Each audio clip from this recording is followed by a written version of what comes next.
የምንገነባው እዚህ ቦታ ሆስፒታል ብቻ ሳይሆን ይሄ ሜዲካል ቪሌጅ ነው ወይም የሕክምና መንደር የሕክምና ምድር ነው የምንመሰርተው። ይሄ ቦታ አንድ ሆስፒታል የምናቆምበት ሳይሆን የሕክምና ክፍለ ከተማ በሉት ዝም ብላችሁ እዚህ ላይ የምናቋቁመው ሕክምና ያለበት የሕክምና መንደር ነው እንጂ ነጠላ ሆስፒታል አይደለችም።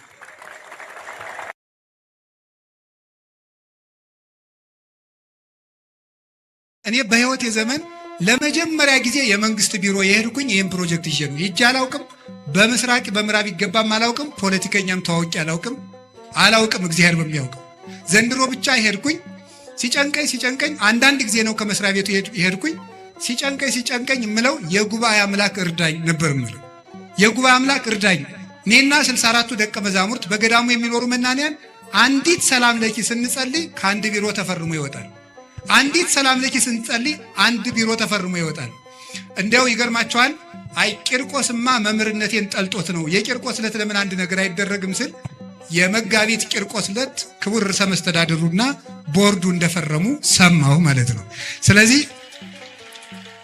የተከበራችሁ አድማጮቻችን እንደምን ዋላችሁ? አሜን። አምላካችን ስሙ የተመሰገነ ይሁን። እንግዲህ ዛሬ አንድ ሀሳብ ይዘንላችሁ ማለት ይህ ሀሳብ ምን ነው?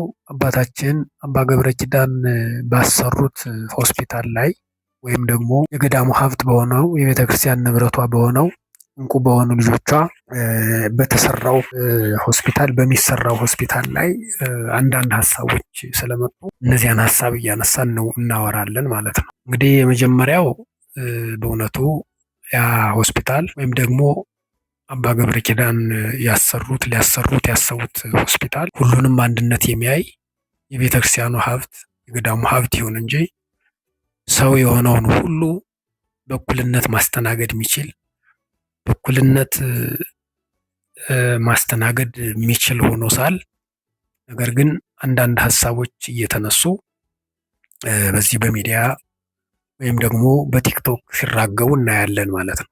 እና እነዚህን ሀሳቦች ማንሳት ስለፈለግን እያነሳን እንነጋገራለን ማለት ነው። አንደኛ ይሄ ሀሳብ ተነሳ ብለን የምናምነው ድኩም ከሆኑ ከፖለቲካ አስተሳሰብ ካልጸዱ ሰዎች ነው የተነሳ ነው ብለን እናምናለን።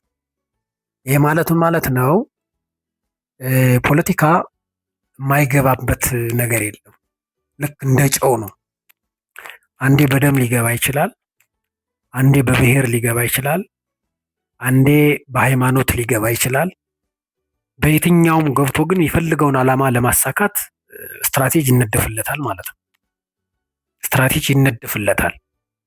የሚፈልገውን አካሄድ ለመሄድ እኒህን አውታሮች ይዘረጋል። ስለዚህ እንደዚህ አይነት አስተሳሰብ ከፖለቲካ አስተሳሰብ የመጣ ነው ብለን እናምናለን። ይሄ ማለት ምንድን ነው?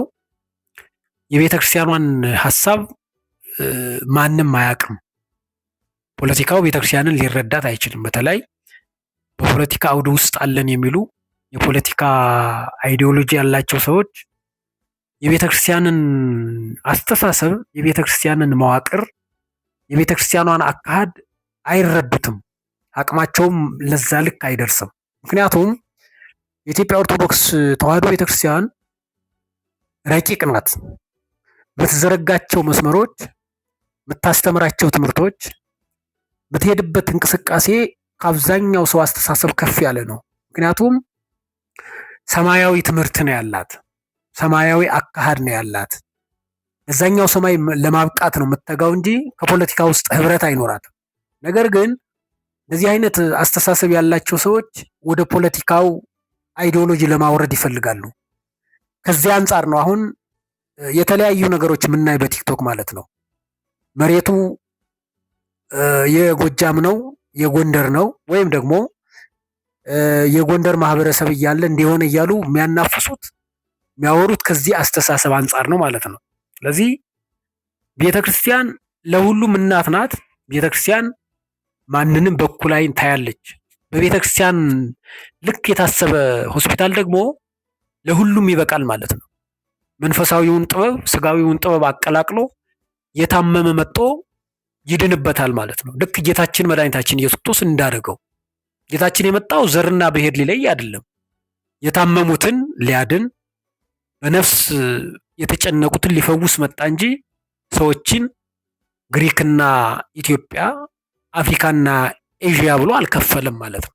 ስለዚህ ቤተክርስቲያኗን በዚህ ሀሳብ ልክ የምትጓዝ ስለሆነ ከእንደዚህ አይነት ሀሳብ ያልደረስን ሰዎች፣ በእንደዚህ አይነት በፖለቲካ ድንዛዜ ውስጥ የገባን ሰዎች ካለን ማስተዋል ያስፈልጋል ማለት ነው።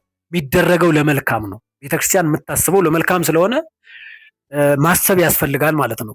ሁለተኛው በቤተክርስቲያን ውስጥ በተለያዩ መዋቅሮች ውስጥ ያሉ በቤተክርስቲያን ስም፣ በቤተክርስቲያን ክብር፣ በቤተክርስቲያን እቅፍ ውስጥ ያሉ ነገር ግን የቤተክርስቲያን ሀሳብ ያልገባቸው ሰዎችም አሉ። በተለየ ሁኔታ ደግሞ ልክ መጥፎ የሆነ ኢጎ ያላቸው ሰዎች አሉ። ይሄ ማለት ምን ማለት ነው? እኛ ካላረግነው፣ እኛ ካልመራነው፣ እኛ ቤተክርስቲያኑን ካልያዝነው፣ እኛ ካልታወቅን ብለው የሚያስቡ ሰዎች አሉ ማለት ነው። ስለዚህ ከእንደዚህ አይነት አስተሳሰብ ካላቸው ሰዎችም የመጣ ሀሳብ ነው። እንደዚህ አይነት አስተሳሰብ መልካም ይመስላል፣ ግን መጨረሻው በጣም ከባድ ይሆናል። አንድ የሚያደርግ ይመስላል፣ ግን በኋላ ይከፋፍላል ማለት ነው። ሰዎችን ይከፋፍላል፣ ቤተክርስቲያንን ይከፋፍላል። በተለይ ደግሞ የተከበረውን የጎጃምና የጎንደርን ሊቃውንት ሊሰብር ይችላል ማለት ነው። ስለዚህ እንደዚህ አይነት አስተሳሰብ ያላቸው ሰዎችም ስላሉ ይህንን አስተሳሰብ ማስተዋል ያስፈልጋል ማለት ነው። መልካም የሆነውን ነገር ማይወዱ ሰዎች፣ ለመልካም ሰው እየሄደ ክፉ መስሎ የሚታያቸው ሰዎች፣ በተለይ በገንዘብ ዙሪያ አእምሯቸው የተነደፈ ሰዎች ስላሉ ይህንን ማስተዋል ያስፈልጋል ማለት ነው። ስለዚህ ለዚህ ምን ማድረግ አለብን ማለት ነው?